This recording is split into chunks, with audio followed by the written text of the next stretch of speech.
ಶ್ರೀ ಗುರುಭ್ಯೋ ನಮಃ. ಹರಿ ಓಂ. ಪ್ರೀತಿಯ ವೀಕ್ಷಕರಿಗೆಲ್ಲ ಭಗವತಿ ಸಂಕಲ್ಪಕ್ಕೆ ಸ್ವಾಗತ. ಹರೇ ರಾಮ. ಆಧಾರೇ ಪ್ರಥಮಂ ಸಹಸ್ರಕಿರಣಂ ತಾರಾಧಿಪೌ ಸ್ವಾಲಯೇ ಮಾಹೇಯಂ ಮಣಿಪೂರಕೆ ಹೃದಿಬುಧಂ ಕಂಠೇ ಚ ವಾಚಸ್ಪತಿಂ ಭ್ರೂಮಧ್ಯೆ ಭೃಗುನಂದನಂ ದಿನಮಣೆ ಪುತ್ರಂ ತ್ರಿಕೋಟಸ್ಥದೆ ನಾಡಿ ಮರ್ಮಸು ರಾಹುಕೇತು ಗುಳಿಕಾನ್ ನಿತ್ಯಂ ನಮಾಮ್ಯಾಯುಷೇ. ಶ್ರೀ ಆದಿತ್ಯಾದಿ ನವಗ್ರಹ ದೇವತಾಭ್ಯೋ ನಮಃ. ನಮಸ್ಕರೋಮಿ. ಸ್ವಸ್ತಿ ಶ್ರೀ ವಿಜಯಾಭ್ಯುದಯ ನೃಪಶಾಲಿ ವಾಹನ ಗತಶಕ ವರ್ಷ 1948 ಮಂಗಳಕರ ಪರಾಭವ ನಾಮ ಸಂವತ್ಸರದ ಉತ್ತರಾಯಣ ಗ್ರೀಷ್ಮ ಋತು ಅಧಿಕ ಜ್ಯೇಷ್ಠ ಮಾಸದ ಶುಕ್ಲ ಪಕ್ಷದ ಅಷ್ಟಮಿ ತಿಥಿಯಾಗಿರತಕ್ಕಂಥದ್ದು. ವಾರ ಭಾನುವಾರವಾಗಿದೆ. ಈ ದಿವಸ ನಕ್ಷತ್ರ ಮಘಾ ನಕ್ಷತ್ರ ಇದೆ. ಈ ದಿವಸದ ಯೋಗವನ್ನು ನಾವು ನೋಡುವಾಗ ಆಘಾತನಾಮ ಯೋಗ ಇದೆ, ಭವಕರಣ ಇದೆ ಇವತ್ತಿನ ಪಂಚಾಂಗದಲ್ಲಿ. ಹೀಗಿರುವಾಗ ಇವತ್ತಿನ ದಿವಸ ಮಘಾ ನಕ್ಷತ್ರ ಇರತಕ್ಕಂಥದ್ದು 8 ಗಂಟೆ 38 ನಿಮಿಷದವರೆಗೆ ಮಾತ್ರ. ತದನಂತರದಲ್ಲಿ ಪುಬ್ಬಾ ನಕ್ಷತ್ರ ಬರ್ತದೆ, ಪೂರ್ವ ಫಲ್ಗುನಿ ನಕ್ಷತ್ರ. ಹೀಗಿರುವಾಗ ಇವತ್ತಿನ ದಿವಸದ ಖಗೋಳದ ಸ್ಥಿತಿಯನ್ನು ನಾವು ನೋಡುವಾಗ ಮೇಷರಾಶಿಯಲ್ಲಿ ಕುಜ ಇದ್ದಾನೆ, ವೃಷಭ ರಾಶಿಯಲ್ಲಿ ರವಿ ಬುಧರ ಯುತಿ, ಮಿಥುನ ರಾಶಿಯಲ್ಲಿ ಗುರು ಶುಕ್ರರ ಯುತಿ, ಕರ್ಕಾಟಕ ರಾಶಿ ಶೂನ್ಯ ರಾಶಿಯಾಗಿದೆ, ಸಿಂಹ ರಾಶಿಯಲ್ಲಿ ಕೇತು ಇದ್ದಾನೆ, ಕನ್ಯಾ ರಾಶಿ ಶೂನ್ಯ ರಾಶಿ, ತುಲಾ ರಾಶಿಯಲ್ಲಿ ಮಾಂದ್ಯೋದಯವಾಗಿದೆ. ಇನ್ನು ವೃಶ್ಚಿಕ, ಧನು, ಮಕರ ಈ 3 ರಾಶಿಗಳು ಶೂನ್ಯ ರಾಶಿಯಾಗಿರತಕ್ಕಂಥದ್ದು. ಕುಂಭರಾಶಿಯಲ್ಲಿ ರಾಹು ಇದ್ದಾನೆ, ಮೀನರಾಶಿಯಲ್ಲಿ ಶನಿ ಮಹಾತ್ಮ. ಇದು ಇಂದಿನ ದಿವಸದ ಗ್ರಹಸ್ಥಿತಿಯಾಗಿರತಕ್ಕಂಥದ್ದು. ಮೇಷಾದಿ 12 ರಾಶಿಗಳ ಫಲ ಏನಿದೆ ನೋಡೋಣ. ಮೊದಲು ಮೇಷರಾಶಿ ನೋಡಿ. ಮೇಷರಾಶಿಯವರಿಗೆ ಪಂಚಮ ರಾಶಿಯಲ್ಲಿ ಚಂದ್ರ, ಸುಖಾಧಿಪತಿ 5ನೇ ಮನೆಗೆ ಹೋಗಿದ್ದಾನೆ. 5ನೇ ಮನೆ ಅಂದರೆ ಸಂತಾನ ಸ್ಥಾನ. ಸಂತಾನ ಸ್ಥಾನದಲ್ಲಿ ಚಂದ್ರಕೇತುವಿನ ಯುತಿ ಆಯಿತು ಅಂದರೆ ಮಕ್ಕಳಿಗೆ ಆಪತ್ತು ಬರುವಂತಹ ಕಾಲ, ಮಕ್ಕಳಿಗೆ ತೊಂದರೆ ಉಂಟಾಗುವಂತಹ ಕಾಲ. ಆದ್ದರಿಂದ ಸ್ವಲ್ಪ ಜಾಗ್ರತೆ. ಇವತ್ತಿನ ದಿವಸ ವಾಹನ ಸ್ಥಾನಾಧಿಪತಿ ಪಂಚಮದಲ್ಲಿ ಕೇತುವಿನೊಟ್ಟಿಗೆ ಅಂದಾಗ ವಾಹನ ಓಡಿಸುವಾಗ ಭಾಳ ಕಾಳಜಿ ಬೇಕು. ಇದ್ದು ಏಟು, ಕೈಕಾಲು ಮುರ್ಕೊಳ್ಳೋದು ಇತ್ಯಾದಿ ಉಂಟಾಗುವಂತಹ ಸಾಧ್ಯತೆ ಇದೆ ಮೇಷರಾಶಿಯವರಿಗೆ. ನೋಡಿ, ಮೇಷರಾಶಿಯವರಿಗೆ 7.5 ನಡೀತಾ ಇದ್ದದ್ದರಿಂದ ಆಗಾಗ ಶನಿ ಬಾಧಿಸ್ತಾ ಇರ್ತಾನೆ. ರೋಗ ಭಯ, ಕೆಲವರಿಗೆ ಜ್ವರ ಬಾಧೆ, ಅಲರ್ಜಿ, ಕೆಲವರಿಗೆ ಮಾನಸಿಕವಾದಂತಹ ಹಿಂಸೆ ಇತ್ಯಾದಿಗಳು. ಎಲ್ಲ ದೋಷ ಪರಿಹಾರಕ್ಕೆ ಏನು ಮಾಡಬೇಕು? ಮೇಷರಾಶಿಯವರು ಮಹಾಮೃತ್ಯುಂಜಯನ ಅನುಗ್ರಹವನ್ನು ಪಡೆದುಕೊಳ್ಬೇಕು. ಮೃತ್ಯುಂಜಯ ಶಾಂತಿ ಮಾಡಿಸ್ಕೊಳ್ಳಿ ಅಥವಾ ಮಹಾಮೃತ್ಯುಂಜಯನ ಸನ್ನಿಧಾನಕ್ಕೆ ಹೋಗಿ ಬನ್ನಿ, ಆಗ ನಿಮ್ಮ ಕಷ್ಟ ನಿವಾರಣೆ ಆಗ್ತದೆ. ಮೇಷರಾಶಿಯವರು ವಿಶೇಷವಾಗಿ ಸುಬ್ರಹ್ಮಣ್ಯ ದೇವರನ್ನು ನಂಬಬೇಕು. ಜೊತೆಯಲ್ಲಿ 9ರ ಸಂಖ್ಯೆಯನ್ನು ಇಟ್ಕೊಳ್ಬೇಕು. ಕೆಂಪು ಬಣ್ಣದ ವಸ್ತ್ರಾದಿಗಳು ನಿಮಗೆ ಉಡುಗೆ ತೊಡುಗೆಯಾಗಿ ಬೇಕು. ಹಾಗೆ ಮಾಡಿಕೊಂಡಾಗ ಮಾತ್ರ ಕ್ಷೇಮ ಉಂಟಾಗಲಿಕ್ಕೆ ಸಾಧ್ಯತೆ ಇದೆ. ಮಾಡ್ಕೊಳ್ಳಿ, ಶುಭವಾಗುತ್ತೆ. ಈಗ ವೃಷಭ ರಾಶಿ. ವೃಷಭ ರಾಶಿಯವರ ಫಲವನ್ನು ನೋಡುವಾಗ ನಿಮ್ಮ ರಾಶಿಯಲ್ಲೇ ರವಿ ಮತ್ತು ಬುಧರ ಯುತಿ. ಧನಾಧಿಪತಿ ನಿಮ್ಮ ರಾಶಿಯಲ್ಲಿದ್ದಾನೆ, ಸುಖಾಧಿಪತಿಯ ಒಟ್ಟಿಗಿದ್ದಾನೆ. ಅಂದರೆ ಬರುವ ಧನ ಇವತ್ತಿನ ದಿವಸ ನಿಮ್ಮ ಸುಖಕ್ಕಾಗಿ, ಸುಖ ಸಮೃದ್ಧಿಗಾಗಿ, ನೆಮ್ಮದಿಗಾಗಿ, ಸಂತೋಷಕ್ಕಾಗಿ, ಮಕ್ಕಳ ಉನ್ನತಿಗಾಗಿ, ಮಕ್ಕಳ ಭವಿಷ್ಯಕ್ಕಾಗಿ. ಯಾಕೆ ಇಲ್ಲಿ ಮಕ್ಕಳು ಅಂತಂದರೆ ಪಂಚಮ ಸ್ಥಾನಾಧಿಪತಿ ಬುಧ. ಆದ್ದರಿಂದ ಬುಧ ನಿಮ್ಮ ರಾಶಿಯಲ್ಲಿದ್ದಾನೆ ಅಂದರೆ ಮಕ್ಕಳ ಉನ್ನತಿಗೆ, ಮಕ್ಕಳ ಭವಿಷ್ಯಕ್ಕೆ, ಎಲ್ಲದಕ್ಕೂ ಅನುಕೂಲವಾಗಿರತಕ್ಕಂಥದ್ದು ಧನ ಸಮೃದ್ಧಿ. ಒಟ್ಟಾರೆ ವೃಷಭ ರಾಶಿಯವರಿಗೆ ಶುಭ ಇದೆ ಅಂತ ತಿಳ್ಕೊಳ್ಳೋಣ. ಯಾಕಂದರೆ ಪರಿವರ್ತನಾ ಯೋಗ ಇದ್ದದ್ದರಿಂದ ನೀವೇನಾದರೂ ಮನೆಯನ್ನು ಅಥವಾ ಭೂಮಿಯನ್ನು ಪರಿವರ್ತನೆ ಏನಾದರೂ ಮಾಡ್ಕೊಳ್ತೀರಿ, ಒಳ್ಳೆಯ ಅವಕಾಶ ಇರತಕ್ಕಂಥದ್ದು ವೃಷಭ ರಾಶಿಯವರಿಗೆ. ದೋಷ ನಿವಾರಣೆಗೆ ನೀವು ಮಾಡಿಕೊಳ್ಳಬೇಕಾಗಿರ್ತಕ್ಕಂಥದ್ದು ಭೂವರಾಹನ ಪ್ರಾರ್ಥನೆ, ಜೊತೆಯಲ್ಲಿ ಸೂರ್ಯ ಶಾಂತಿಯನ್ನು ಮಾಡಿಕೊಳ್ಳುವುದರಿಂದ ಕ್ಷೇಮ, ಅಥವಾ ಗೋಧಿ ದಾನವನ್ನು ಮಾಡುವುದರಿಂದ ನಿಮ್ಮ ಆರೋಗ್ಯಕ್ಕೆ ಒಳ್ಳೆಯದು. ನೀವು ಬಳಸಿಕೊಳ್ಳಬೇಕಾಗಿರ್ತಕ್ಕಂತಹ ಸಂಖ್ಯೆ 6 ಬಳಸ್ಕೊಳ್ಳಿ. ಜೊತೆಯಲ್ಲಿ ಬಿಳಿ ಬಣ್ಣ ನಿಮಗೆ ಅನುಕೂಲವನ್ನು ತರ್ತದೆ. ಪೂರ್ವ ದಿಕ್ಕಿನಲ್ಲಿ ಯಶಸ್ಸಿದೆ. ಈಗ ಮಿಥುನ ರಾಶಿ. ಮಿಥುನ ರಾಶಿಯವರ ಫಲವನ್ನು ನೋಡುವಾಗ ನಿಮ್ಮ ರಾಶಿಗೂ ಪರಿವರ್ತನೆ ಯೋಗ ಅಲ್ವೇ. ನಿಮ್ಮ ರಾಶಿಯಾಧಿಪತಿ ವ್ಯಯದಲ್ಲಿದ್ದಾನೆ, ವ್ಯಯಾಧಿಪತಿ ನಿಮ್ಮ ರಾಶಿಗೆ ಬಂದುಬಿಟ್ಟಿದ್ದಾನೆ. ಹೀಗಾಗಿ ತುಂಬ ವ್ಯಯವಾಗುವಂತಹ ಸಾಧ್ಯತೆ ಇರತಕ್ಕಂಥದ್ದು. ಭೂಮಿ ವಿಚಾರದಲ್ಲಾಗಿರಲಿ, ಮನೆ ವಿಚಾರದಲ್ಲಾಗಿರಲಿ, ಅಥವಾ ವ್ಯಾಪಾರದ ವಿಚಾರದಲ್ಲಾಗಿರಲಿ ಭಾಳಷ್ಟು ವ್ಯಯ ಮಾಡ್ಕೊಳ್ತೀರಿ, ಭಾಳ ಖರ್ಚು ಮಾಡ್ತೀರಿ. ಅದರಿಂದ ಖೇದ ಉಂಟಾಗ್ತದೆ. ಆದರೂ ಸಹಿತವಾಗಿ ಏನೋ ಒಂದು ರೀತಿಯಂತಹ ಸಂತೋಷ ಇರ್ತದೆ. ಕಾರಣ ಗುರು ನಿಮ್ಮ ರಾಶಿಯಲ್ಲಿದ್ದಾನೆ, ವ್ಯವಹಾರ ಸ್ಥಾನಾಧಿಪತಿ. ಅದರಿಂದ ನಿಮಗೆ ಸಾಕಷ್ಟು ನೆಮ್ಮದಿ ಸಿಗುವಂತಹ ಸಾಧ್ಯತೆ ಇರತಕ್ಕಂಥದ್ದು. ದೈವಾನುಕೂಲ ಚೆನ್ನಾಗಿರ್ತದೆ. ಗುರು ನಿಮ್ಮ ರಾಶಿಯಲ್ಲಿದ್ದಾನೆ. ಆದರೆ ಉದ್ಯೋಗದ ವಿಷಯದಲ್ಲಿ ಕಿರಿಕಿರಿ ಇರ್ತದೆ, ವ್ಯಾಪಾರದಲ್ಲೂ ಸಣ್ಣ ಪುಟ್ಟ ಕಿರಿಕಿರಿ ಇರ್ತದೆ. ಹಾಗಂತ ವ್ಯಾಪಾರ ಆಗ್ತದೆ, ಉದ್ಯೋಗ ಇರ್ತದೆ. ದೋಷ ನಿವಾರಣೆಗೆ ನೀವು ಮಾಡಿಕೊಳ್ಳಬೇಕಾಗಿರ್ತಕ್ಕಂಥದ್ದು ಔದುಂಬರ ವೃಕ್ಷಕ್ಕೆ ಮತ್ತು ಅರಳಿ ವೃಕ್ಷಕ್ಕೆ ಪೂಜೆ ಪುನಸ್ಕಾರಗಳನ್ನು ಮಾಡಿಕೊಳ್ಳಿ. ಪ್ರದಕ್ಷಿಣೆ ನಮಸ್ಕಾರವನ್ನು ಮಾಡಿಕೊಳ್ಳಿ. ಆಗ ನಿಮ್ಮ ಕಷ್ಟಗಳು ಪರಿಹಾರವಾಗುವಂತಹ ಲಕ್ಷಣ. ನೀವು ಬಳಸಿಕೊಳ್ಳಬೇಕಾಗಿರತಕ್ಕಂತಹ ಸಂಖ್ಯೆ 5. ಹಸಿರು ಬಣ್ಣದ ವಸ್ತ್ರಗಳು ನಿಮಗೆ ಯೋಗ್ಯವಾಗಿರುತ್ತದೆ. ಉತ್ತರ ದಿಕ್ಕಿನ ವ್ಯವಹಾರದಿಂದ ಕ್ಷೇಮ ಉಂಟಾಗುವಂತಹ ಸಾಧ್ಯತೆ ಇದೆ. ಈಗ ಕರ್ಕಾಟಕ ರಾಶಿ. ಕರ್ಕಾಟಕ ರಾಶಿಯವರ ಫಲವನ್ನು ನೋಡುವಾಗ ನಿಮ್ಮ ರಾಶಿಯಿಂದ ಧನಸ್ಥಾನದಲ್ಲಿ ಚಂದ್ರ. ಸ್ತ್ರೀಯರಿಗೆ ಒಳ್ಳೆಯ ಧನಲಾಭ. ವ್ಯವಹಾರವನ್ನು ಸ್ತ್ರೀಯರೇ ನೋಡಿಕೊಳ್ತಾರೆ ಅಂತಂದರೆ ಅವರಿಗೆ ಒಳ್ಳೆಯ ಯಶಸ್ಸು, ಅಥವಾ ಒಳ್ಳೊಳ್ಳೆಯ ವ್ಯವಹಾರವನ್ನು ಸ್ತ್ರೀಯರೇ ಮಾಡ್ತಾ ಇದ್ದೀರಿ ಅಂತ ಆದರೆ ನಿಮಗೆ ಅನುಕೂಲತೆಗಳು. ಭೂ ವ್ಯವಹಾರವನ್ನು ಸ್ತ್ರೀಯರೇ ಮಾಡ್ತಾ ಇದ್ದಾರೆ ಅಂದರೆ ಅವರಿಗೆ ಯಶಸ್ಸುಂಟಾಗುವಂತಹ ಸಾಧ್ಯತೆ ಇದೆ. ಸಿಂಹರಾಶಿಯಲ್ಲಿದ್ದಂಥ ದೇವಸ್ಥಾನಗಳಿಗೆ ಸಮೀಪದಲ್ಲಿರ್ತಕ್ಕಂತಹ ಮನೆಯವರಿಗೆ ಅನುಕೂಲ. ಅದರಲ್ಲೂ ಹೆಣ್ಣು ದೇವತೆಗಳ ಸಮೀಪದಲ್ಲಿ ಅಕ್ಕಪಕ್ಕದಲ್ಲಿ ಮನೆ ಇದೆ ಅಂತ ಆದರೆ ಅಂಥವರಿಗೆ ವಿಶೇಷವಾದಂತಹ ಸ್ಥಾನಮಾನ ಗೌರವಾದಿಗಳು ಲಭ್ಯವಾಗುವಂತಹ ಸಾಧ್ಯತೆ ಇರತಕ್ಕಂಥದ್ದು. ಗಂಡು ಮಕ್ಕಳಿಗೆ ಸ್ವಲ್ಪ ಮಟ್ಟಿಗೆ ತೊಂದರೆ. ಪರಿಹಾರಕ್ಕೆ ದುರ್ಗಾ ಶಾಂತಿ ದೀಪ ನಮಸ್ಕಾರ ಮಾಡಿಕೊಳ್ಳಿ. ಜೊತೆಯಲ್ಲಿ 2 ನಿಮ್ಮ ಸಂಖ್ಯೆ. ದಕ್ಷಿಣ ದಿಕ್ಕು ಮತ್ತು ಪಶ್ಚಿಮ ದಿಕ್ಕು ನಿಮಗೆ ಯಥಾಯೋಗ್ಯ. ಬಿಳಿ ಬಣ್ಣದ ವಸ್ತ್ರಗಳು ನಿಮಗೆ ಅನುಕೂಲವನ್ನು ತರ್ತದೆ. ಮಾಡಿಕೊಳ್ಳಿ, ಶುಭವಾಗಲಿ. ಈಗ ಸಿಂಹರಾಶಿ. ಸಿಂಹರಾಶಿಯವರ ಫಲ ನೋಡುವಾಗ ನಿಮ್ಮ ರಾಶಿಯಾಧಿಪತಿ ಕರ್ಮ ರಾಶಿಯಲ್ಲಿ ಶತ್ರುವಿನ ಮನೆಯಲ್ಲಿದ್ದಾನೆ. ನೀವು ಮಾಡುವಂತಹ ಉದ್ಯೋಗ ವ್ಯವಹಾರದಲ್ಲಿ ಶತ್ರುಗಳು ಹುಟ್ಟುಕೊಳ್ತಾರೆ.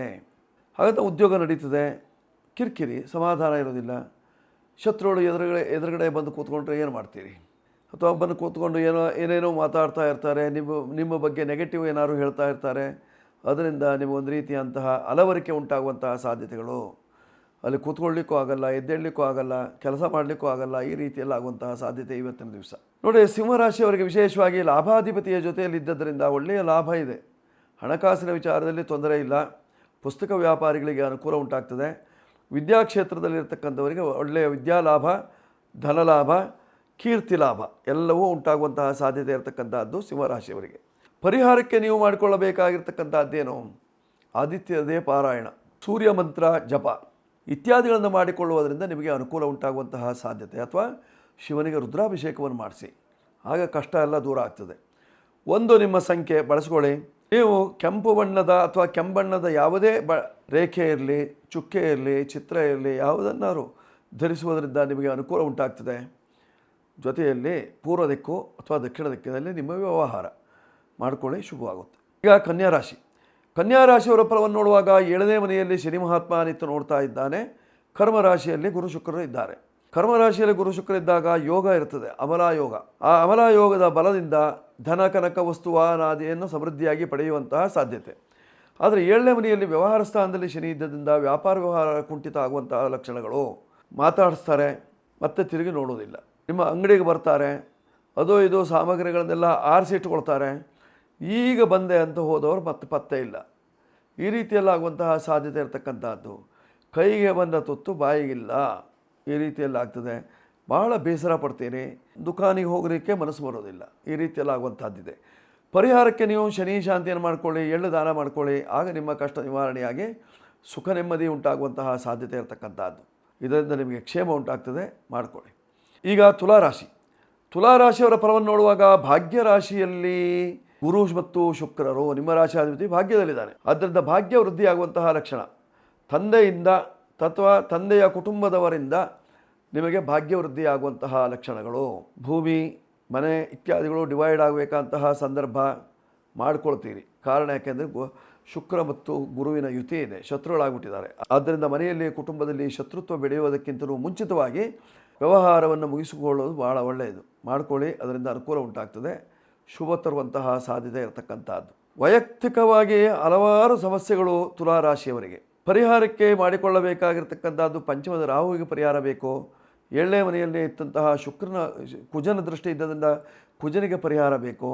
ಸುಬ್ರಹ್ಮಣ್ಯ ದೇವರ ಆರಾಧನೆ, ನಾಗದೇವರ ಆರಾಧನೆಯನ್ನು ಮಾಡಿಕೊಳ್ಳುವುದರಿಂದ ನಿಮ್ಮ ಕಷ್ಟಗಳು ನಿವಾರಣೆಯಾಗಿ ಸುಖ ಪ್ರಾಪ್ತಿಯಾಗುವಂತಹ ಲಕ್ಷಣ. ಮಾಡಿಕೊಳ್ಳಿ, ಶುಭ ಉಂಟಾಗ್ತದೆ. 6 ನಿಮ್ಮ ಸಂಖ್ಯೆ.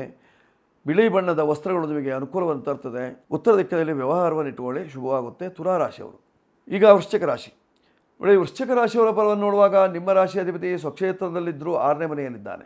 ಫಲವನ್ನೇನೋ ಕೊಡ್ತಾನೆ, ಆದರೆ ಪೂರ್ಣ ಫಲ ಸಿಗುವುದು ಕಷ್ಟ ಆಗುತ್ತೆ. ಆದ್ದರಿಂದ ಸ್ವಲ್ಪ ಜಾಗ್ರತೆ ಬೇಕು. ನಿಮ್ಮ ರಾಶಿಯಿಂದ 4ನೇ ಮನೆಯಲ್ಲಿ ಅಂದರೆ ಮನೆಯ ಸ್ಥಾನದಲ್ಲಿ ರಾಹು. ಮನೆಯಲ್ಲಿ ಗೊಂದಲ, ಮನೆಯಲ್ಲಿ ಕಿರುಚಾಟ, ಮನೆಯಲ್ಲಿ ಜಗಳ, ಮನೆಯಲ್ಲಿ ಹಿಂಸೆ, ಮನೆಯಲ್ಲಿ ಇರಲಿಕ್ಕೆ ಮನಸ್ಸಿಲ್ಲ.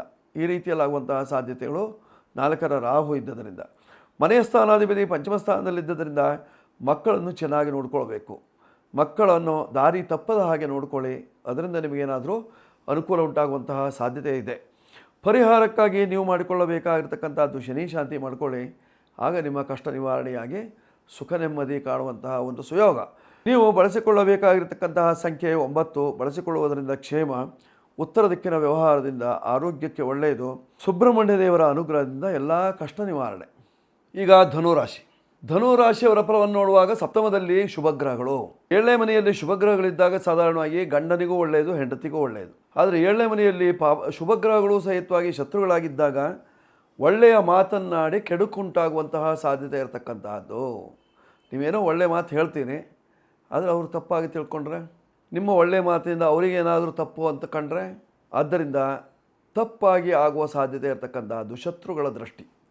ಕೆಲವರಿಗೆ ಮಾತ್ರ ಅದು, ಕೆಲವರಿಗೆ ಅತ್ಯಂತ ಶುಭದಾಯಕವಾಗಿರ್ತಕ್ಕಂಥದ್ದು. ವ್ಯವಹಾರದಲ್ಲಿ ಅಭಿವೃದ್ಧಿ ಆಗ್ತದೆ, ವ್ಯಾಪಾರದಲ್ಲಿ ವೃದ್ಧಿ ಆಗ್ತದೆ, ಎಂದಿಲ್ಲದ ಕೆಲಸ ಕಾರ್ಯಗಳು ಇಂದು ಆಗುವ ಸಾಧ್ಯತೆ ಇರತಕ್ಕಂಥದ್ದು. ಭಾಳ ದಿವಸದಿಂದ ಮಾಡಬೇಕು ಈ ಕೆಲಸ ಮಾಡಬೇಕು ಅಂತ ಹೇಳ್ತಾ ಇರ್ತೀರಿ, ಆದರೆ ಕೆಲಸ ಕಾರ್ಯಗಳು ಆಗ್ತಾ ಇರಲಿಲ್ಲ, ಅದು ಇಂದು ಜರುಗುವಂತಹ ಸಾಧ್ಯತೆ ಇರತಕ್ಕಂಥದ್ದು. ಗುರು ಮತ್ತು ಶುಕ್ರರ ದೃಷ್ಟಿ ನಿಮ್ಮ ರಾಶಿಯ ಮೇಲೆ ಇದ್ದದ್ದರಿಂದ ಕೆಲವರಿಗೆ ವಾಹನದಲ್ಲಿ ಹಳೆಯ ವಾಹನದಿಂದ ತೊಂದರೆ ಉಂಟಾಗುವಂತಹ ಸಾಧ್ಯತೆ. ಕೆಲವರು ಏನು ಮಾಡ್ತಾರೆ, ಹಳೆ ವಾಹನವನ್ನು ಕೊಡೋದಿಲ್ಲ, ಭಾಳ ವರ್ಷದಿಂದ ನಡೆಸ್ಕೊಂಡು ಬಂದಿದ್ದೇವೆ, ಇದು ಇರಲಿ ಅಂದರೆ ಅದನ್ನು ಉಪಯೋಗಿಸದೆ ಹೋದರೂ ಇರಲಿ, ಈ ರೀತಿಯಂತಹ ಭಾವನೆ. ಆದರೆ ಕೆಲವು ವರ್ಷದ ನಂತರದಲ್ಲಿ ಆ ವಾಹನದ ಪವರ್ ಕಡಿಮೆಯಾದಾಗ ಆ ವಾಹನಗಳೇ ತೊಂದರೆ ಕೊಡುವಂತಹ ಸಾಧ್ಯತೆ ಇರತಕ್ಕಂಥದ್ದು. ಕೆಲವರಿಗೆ ತುಂಬ ಜಾಗ್ರತೆ ಬೇಕು ಆ ವಿಷಯದಲ್ಲಿ. ಪರಿಹಾರವನ್ನು ಕಂಡುಕೊಳ್ಳಿ. ಜೊತೆಯಲ್ಲಿ ಪ್ರತಿ ವರ್ಷ ವಾಹನ ಲಕ್ಷ್ಮೀ ಪೂಜೆ, ಅಮಾವಾಸ್ಯೆ ವಾಹನ ಲಕ್ಷ್ಮೀ ಪೂಜೆ ಮಾಡ್ತಾ ಇರಬೇಕು. ಹಾಗಿದ್ದಾಗ ವಾಹನದಿಂದ ಅಪಾಯ ಇರೋದಿಲ್ಲ. ಆ ವಾಹನದ ದುಃಖ ದೋಷಾದಿಗಳು ಪರಿಹಾರವಾಗುವುದಕ್ಕೆ ಸುದರ್ಶನ ಮಂತ್ರವನ್ನು ಜಪಿಸಿ, ಆಗ ನಿಮ್ಮ ಕಷ್ಟಗಳು ನಿವಾರಣೆ ಆಗುವಂತಹ ಲಕ್ಷಣ ಮಾಡಿಕೊಳ್ಳಿ, ಶುಭ ಉಂಟಾಗ್ತದೆ. ಧನುರಾಶಿಯವರು. ಈಗ ಮಕರ ರಾಶಿ. ಮಕರ ರಾಶಿಯವರ ಫಲವನ್ನು ನೋಡುವಾಗ ನಿಮ್ಮ ರಾಶಿಯ ಅಧಿಪತಿ ತೃತೀಯ ಭಾವದಲ್ಲಿದ್ದಾನೆ, ವಿಕ್ರಮ ಸ್ಥಾನದಲ್ಲಿ, ಪರಾಕ್ರಮವನ್ನು ತೋರಿಸುವಂತಹ ಸ್ಥಳದಲ್ಲಿ ಶನಿ ಮಹಾತ್ಮ. ಶನಿ ಮಹಾತ್ಮನಿದ್ದಾಗ ಪರಾಕ್ರಮ ಬರ್ತದೆಯಾ?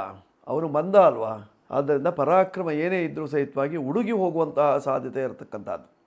ನಿಂದೆಲ್ಲ ಗೊತ್ತಿದೆ, ಸುಮ್ಮನಿರ, ಕೂತ್ಕೋ ಸುಮ್ಮನೆ ಅಂತ ಹೇಳ್ಬಿಡ್ತಾರೆ. ಆದ್ದರಿಂದ ಪರಾಕ್ರಮ ಉಡುಗಿ ಹೋಗುವಂತಹ ಸಾಧ್ಯತೆ ಇರತಕ್ಕಂತಹದ್ದು, ನಿಮ್ಮ ಸಾಮರ್ಥ್ಯ ಕಳೆದುಕೊಳ್ಳುವಂತಹ ಸಾಧ್ಯತೆ ಇರತಕ್ಕಂತಹದ್ದು. ನೋಡಿ, 6ನೇ ಮನೆಯಲ್ಲಿ ಗುರು ನಿಂತ್ಕೊಂಡಿದ್ದಾನೆ ಶುಕ್ರನೊಟ್ಟಿಗೆ. 6ನೇ ಮನೆಯಲ್ಲಿದ್ದಾಗ ದುಸ್ಥಾನದಲ್ಲಿದ್ದಾಗ ದುಷ್ಫಲಗಳೇ ಜಾಸ್ತಿ ಆಗುವಂತಹ ಸಾಧ್ಯತೆ ಇರತಕ್ಕಂತಹದ್ದು, ತಾಟಸ್ಥ್ಯವನ್ನು ವಹಿಸುವಂತಹ ಸಾಧ್ಯತೆ ಇರತಕ್ಕಂತಹದ್ದು. ಯಾವುದೇ ನಿಮ್ಮ ಜಪತಪಾದಿಗಳು ಅನುಷ್ಠಾನಾದಿಗಳು ಫಲ ಕೊಡದೇ ಇರುವಂತಹ ಸಾಧ್ಯತೆ ಇರತಕ್ಕಂತಹದ್ದು. ಪರಿಹಾರಕ್ಕೆ ನೀವು ಮಾಡಿಕೊಳ್ಳಬೇಕಾಗಿರತಕ್ಕಂತಹದ್ದು ಶನೇಶ್ವರ ವ್ರತ. ಶನಿ ವ್ರತವನ್ನು ಮಾಡುವುದರಿಂದ ನಿಮ್ಮ ಕಷ್ಟಗಳು ನಿವಾರಣೆ ಆಗುವಂತಹ ಸಾಧ್ಯತೆ ಇರತಕ್ಕಂತಹದ್ದು. ದೋಷ ನಿವಾರಣೆಗೆ ಶನೀಶ್ವರನ ಆರಾಧನೆ ಮಾಡಿಕೊಳ್ಳಿ. 8 ಮತ್ತು 4 ಬಳಸಿಕೊಳ್ಳುವುದರಿಂದ ಕ್ಷೇಮ ಉಂಟಾಗ್ತದೆ. ಕಪ್ಪು ಬಿಳಿ ಬಣ್ಣ ನಿಮಗೆ ಅನುಕೂಲವನ್ನು ತರ್ತದೆ. ಉತ್ತರ ದಿಕ್ಕಿನ ವ್ಯವಹಾರದಿಂದ ಆರೋಗ್ಯ ವೃದ್ಧಿ ಮಾಡಿಕೊಳ್ಳಿ. ಮಕರ ರಾಶಿಯವರು. ಈಗ ಕುಂಭರಾಶಿ. ಕುಂಭರಾಶಿಯವರ ಫಲವನ್ನು ನೋಡುವಾಗ ನಿಮ್ಮ ರಾಶಿಯ ಅಧಿಪತಿ ಧನಸ್ಥಾನದಲ್ಲಿದ್ದಾನೆ, ಧನ ಸಮೃದ್ಧಿ ಆಗುವಂತಹ ಲಕ್ಷಣಗಳು. ಕಾರಣ ಧನಾಧಿಪತಿಯ ದೃಷ್ಟಿ ಇದೆ ನಿಮಗೆ. ನಿಮ್ಮ ರಾಶಿಯ ಅಧಿಪತಿ ಧನ ಸಮೃದ್ಧಿಯನ್ನು ಮಾಡದೇ ಹೋದರೂ ಧನಾಧಿಪತಿಯ ದೃಷ್ಟಿ ಇದ್ದದ್ರಿಂದ ಧನ ಸಮೃದ್ಧಿ ಆಗುವಂತಹ ಒಂದು ಯೋಗ. ಜೊತೆಯಲ್ಲಿ ನಿಮ್ಮ ರಾಶಿಯ ಅಧಿಪತಿಗೆ ಪಂಚಮದಲ್ಲಿರ್ತಕ್ಕಂತಹ ಶುಕ್ರ ಮಿತ್ರನಾಗಿದ್ದಾನೆ. ಆದ್ದರಿಂದ ಮಿತ್ರರಿಂದ ಧನಲಾಭದ ಸಾಧ್ಯತೆ ಜಾಸ್ತಿ ಆಗಿದೆ. ಗ್ರಹಗಳ ಬಲ ಚೆನ್ನಾಗಿದೆ. ವ್ಯಾಪಾರ ವೃತ್ತಿಯಲ್ಲಿ ಅನುಕೂಲ ಉಂಟಾಗ್ತದೆ. ಮಾಡುವಂತಹ ಕೆಲಸ ಕಾರ್ಯದಲ್ಲಿ ಅನುಕೂಲ. ನೀವೇನಾದರೂ ಈ ಕಾರ್ಪಾಸಕ್ಕೆ ಸಂಬಂಧಪಟ್ಟಿರ್ತಕ್ಕಂಥ ಹತ್ತಿ ಬಟ್ಟೆಗಳಿಗೆ ಸಂಬಂಧಪಟ್ಟಂತಹ ವ್ಯಾಪಾರ ವ್ಯವಹಾರವನ್ನು ಮಾಡ್ತೀರಿ, ಅತ್ಯಧಿಕ ಲಾಭವನ್ನು ಕಾಣುವಂತಹ ಒಂದು ಸುಯೋಗ. ಅಥವಾ ಜ್ಯುವೆಲರಿ ಇತ್ಯಾದಿಗಳನ್ನು ಮಾಡ್ತೀರಿ, ಅದರಲ್ಲಿ ಅನುಕೂಲ ಉಂಟಾಗುವಂತಹ ಸಾಧ್ಯತೆಗಳು. ಒಟ್ಟಾರೆ ಕುಂಭರಾಶಿಯವರಿಗೆ ಲಾಭದ ಕಾಲ ಅಂತ ಹೇಳ್ಬೋದು. ಪರಿಹಾರಕ್ಕಾಗಿ ನೀವು ಮಾಡಿಕೊಳ್ಳಬೇಕಾಗಿರ್ತಕ್ಕಂಥದ್ದೇನು, ಸ್ವರ್ಣಾಕರ್ಷಣ ಭೈರವ ಮಂತ್ರವನ್ನು ಜಪಿಸುವುದರಿಂದ ನಿಮ್ಮ ಕಷ್ಟಗಳು ನಿವಾರಣೆಯಾಗಿ ಸುಖ ಪ್ರಾಪ್ತಿ. ಒಮ್ಮೆ ಆಗದೆ ಹೋದಂತಹ ಪಕ್ಷದಲ್ಲಿ ಭೂತರಾಜನ ದರ್ಶನ ಮಾಡಿಕೊಳ್ಳಿ. ಸೋಂದಾದಲ್ಲಿದೆ, ಶಿರ್ಸಿ ಸಮೀಪದಲ್ಲೇ ಸೋಂದಾದಲ್ಲಿರ್ತಕ್ಕಂತಹ ಭೂತರಾಜನ ದರ್ಶನ ಮಾಡ್ಕೊಳ್ಳಿ. ಕಷ್ಟ ನಿವಾರಣೆಯಾಗ್ತದೆ ಕುಂಭರಾಶಿಯವರಿಗೆ. ಕುಂಭರಾಶಿಯವರು 8 ಮತ್ತು 7 ಉಪಯೋಗಿಸಿ. ಕಪ್ಪು ಬಿಳಿ ಹಸಿರು ಇವೆಲ್ಲ ನಿಮಗೆ ಅನುಕೂಲ. ಉತ್ತರ ದಿಕ್ಕು ನಿಮಗೆ ಯೋಗ್ಯವಾಗಿರತಕ್ಕಂತಹ ದಿಕ್ಕು ಮಾಡ್ಕೊಳ್ಳಿ, ಶುಭವಾಗುತ್ತೆ. ಈಗ ಮೀನರಾಶಿ. ಮೀನರಾಶಿಯವರ ಫಲವನ್ನು ನೋಡುವಾಗ ನಿಮ್ಮ ರಾಶಿಯಲ್ಲೇ ಶನಿ ಮಹಾತ್ಮನಿದ್ದಾನೆ. ವಿಷಪ್ರಾಣಿ ಭಯ ಉಂಟಾಗುವಂತಹ ಸಾಧ್ಯತೆ ಸ್ವಲ್ಪ ನೀರಿನ ಕಡೆ ಇರುವಂತಹ ವ್ಯಕ್ತಿಗಳಿಗೆ, ಅಂದರೆ ನದಿಯ ಸಮೀಪದಲ್ಲಿ ಅಥವಾ ಕೆರೆಯ ಸಮೀಪದಲ್ಲಿ ಅಥವಾ ಹೊಂಡದ ಸಮೀಪದಲ್ಲಿ ಅಥವಾ ಕಲ್ಯಾಣಿಯ ಸಮೀಪದಲ್ಲಿ, ಸಮುದ್ರದ ಸಮೀಪದಲ್ಲಿ ಏನಾದ್ರು ನೀವು ಮನೆ ಮಾಡ್ಕೊಂಡಿದ್ದೀರಿ ಅಥವಾ ಅಲ್ಲೆಲ್ಲ ಓಡಾಡ್ತೀರಿ, ಅಂತಹ ಸಂದರ್ಭದಲ್ಲಿ ವಿಷಪ್ರಾಣಿಗಳಿಂದ ಏನಾದರೂ ತೊಂದರೆಗಳಾಗುವಂತಹ ಸಾಧ್ಯತೆ ಇರತಕ್ಕಂತಹದ್ದು ಅಥವಾ ವಿಷದ ಮುಳ್ಳಿನಿಂದ ಏನಾದರೂ ತೊಂದರೆ ಆಗುವಂತಹ ಸಾಧ್ಯತೆ, ಸ್ವಲ್ಪ ಜಾಗ್ರತೆ ವಹಿಸಿದರೆ ಬಹಳ ಅನುಕೂಲ. ಅಥವಾ ಗಾಜಿನ ವಸ್ತುಗಳಿಂದ ನಿಮಗೆ ತೊಂದರೆ ಏನಾದರೂ ಕಾಣಿಸುವಂಥದ್ದು. ಪರಿಹಾರಕ್ಕಾಗಿ ನೀವು ಮಾಡಿಕೊಳ್ಳಬೇಕಾಗಿರತಕ್ಕಂಥದ್ದು ಶನೇಶ್ವರನ ಪೂಜೆ, ಶನಿ ಶಾಂತಿಯನ್ನು ಮಾಡಿಕೊಳ್ಳುವುದರಿಂದ ನಿಮ್ಮ ಕಷ್ಟ ನಿವಾರಣೆಯಾಗುವಂತಹ ಲಕ್ಷಣಗಳಿದ್ದಾವೆ. ಮಾಡಿಕೊಳ್ಳಿ, ಶುಭ ಉಂಟಾಗ್ತದೆ. ಇಂದಿನ ದಿವಸ ಮೀನರಾಶಿಯವರು 3 ನಿಮ್ಮ ಸಂಖ್ಯೆ ಬಳಸ್ಕೊಳ್ಳಿ. ಹಳದಿ ಕೇಸರಿ ಬಣ್ಣ, ಉತ್ತರ ದಿಕ್ಕು, ಈಶಾನ್ಯ ದಿಕ್ಕು ನಿಮಗೆ ಅನುಕೂಲ.